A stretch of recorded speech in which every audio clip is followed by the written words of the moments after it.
جو ختم کرنا ہے بدعت رضا رضا بولو۔ وعلیکم السلام، امجد رضا حنفی پونا سے انہوں نے پوچھا داڑھی چہرے پر کیسی رکھنی چاہیے؟ کچھ لوگ اپنے ہونٹوں کے نیچے کے بال نکالتے ہیں، تو کیا کسی نے کہا کہ ایسا کرنے میں داڑھی کے معنی بدل جاتے ہیں؟ ہاں بھیا، جو ہونٹ کے نیچے کے جو بال ہے، نچلے ہونٹ کے جو نیچے کے بال ہے وہ داڑھی میں شمار ہے ان کا، اور داڑھی ایک کان کے لو سے دوسرے کان کے لو تک، وہاں سے ملا کر کے نیچے آپ ٹھڈی کے پاس ہاتھ رکھیے، ایک مشت جب ہو جائے تو مکمل داڑھی ہے، اور ٹھڈی کے نیچے کے جو بال ہے وہ بھی داڑھی ہے۔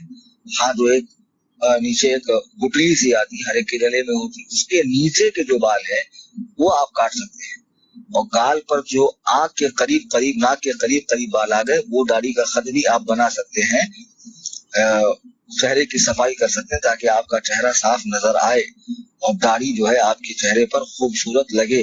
یہ نہیں کہ جانور بن جاؤ کہ آنکھ سے بال رکھ لیا اور وہ حلق کی گٹھلی کے نیچے تک بال رکھ لیا اور خوب بڑے بڑے ناف کے نیچے تک داڑھی رکھ لیا کہ آدمی انسان کم جانور نظر آئے، اس کی اجازت نہیں ہے۔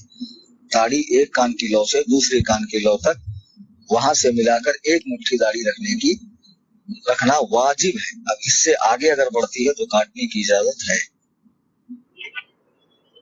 وعلیکم السلام، رضوان مرزا دبئی یہ پوچھتے ہیں کیا غسل کے بعد نماز پڑھ سکتے ہیں؟ کیا نماز کے لیے الگ سے وضو کرنا ہوگی؟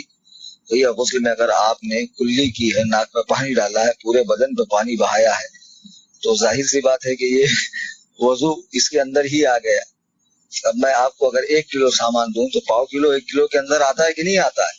آتا ہے نا، پاؤ کلو 1 کلو کے اندر ہی آتا ہے۔ آپ کہیں گے نہیں آپ نے 1 کلو دیا، پاؤ کلو کہاں دیا؟ تو اللہ کے بندے، پاؤ کلو بھی 1 کلو کے اندر ہی آ گئے۔ جب پورا غسل آپ نے کر لیا تو وضو تو اپنے آپ اس کے اندر آ گیا، اس پر آپ نماز پڑھ سکتے ہیں، تلاوت بھی کر سکتے ہیں، طواف کعبہ بھی کر سکتے ہیں۔ السلام، محمد امجد کوئٹ سے انہوں نے سوال پوچھا ہے کہ بھائی پوچھتے ہیں کہ لڑکی کے بغیر اجازت لڑکی کا نکاح ہوگا یا نہیں ہوگا؟ لڑکی کی اجازت کے بغیر اس کا نکاح سلطان اسلام بھی نہیں کر سکتا ہے، یعنی اسلامی بادشاہ۔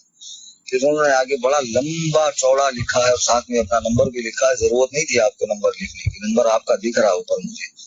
ایک لڑکی ہے جس کے پاس نہ قاضی آیا، نہ کوئی مولانا آیا، نہ کچھ ہوا، لڑکی بھی انکار کر رہی، لڑکی کا باپ بھی انکار کر رہا ہے۔ اگر یہ سب انکار کر رہے ہیں تو اس کا نکاح نہیں ہوا۔ وعلیکم السلام ورحمۃ اللہ۔ سجاد عالم صاحب بہار سے یہ پوچھتے ہیں کیا سفر کی حالت میں روزہ رکھ سکتے ہیں یا نہیں؟ قرآن کریم نے تو مسافر کو روزہ نہ رکھنے کی اجازت دی ہے، منع نہیں کیا ہے، اگر چاہے تو نہ رکھے۔ تو یہ اس زمانے کی بات ہے جب لوگ اونٹ سے صحرا بصحرا سفر کرتے تھے اور بڑی مشقت ہوتی تھی، نہ شہر کا انتظام ہوتا تھا نہ افطار کا۔ اللہ کے بندوں، آج سفر کیسا ہوتا ہے؟ فلائٹ میں ہوتا ہے، ٹرین میں ہوتا ہے، بسوں میں ہوتا ہے، موٹر سائیکل پہ ہوتا ہے، کار میں ہوتا ہے، کتنا اچھا سفر ہوتا ہے۔ جو مہینوں میں سفر طے ہوتا تھا آج وہ گھنٹوں میں طے ہوتا۔ اب اتنا آرام ہونے کے بعد بھی یار رمضان کا روزہ چھوڑو گے اور رمضان کے بعد رکھوں گی تو وہ برکتیں حاصل ہوں گی آپ کو۔ اگرچہ شریعت نے اجازت دی ہے کہ آپ روزہ نہ رکھیں، لیکن آپ خود بھی تو سوچئے کہ رمضان میں روزہ رکھنا کتنی فضیلت کی بات ہے، اور مطلب کیا ہی اس کا اعلیٰ مقام ہے۔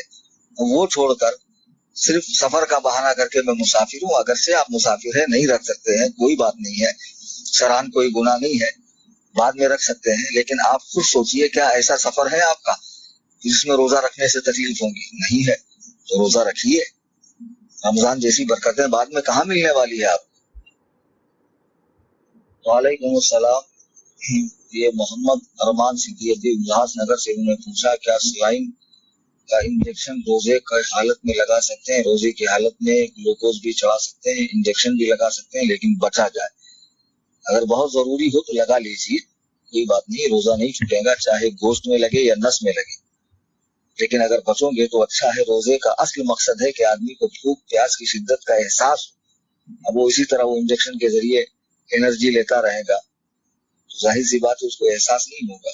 لگا سکتے ہیں، روزہ نہیں چھوٹے گا، لیکن بچا جائے تو اچھی بات ہے۔ وعلیکم السلام ورحمۃ اللہ، محمد نعمان حیدرآباد سے انہوں نے پوچھا جب ہم نماز میں قرأت کرتے ہیں تب حروف مدہ کو کھینچتے ہیں، حروف مدہ الف واو یا،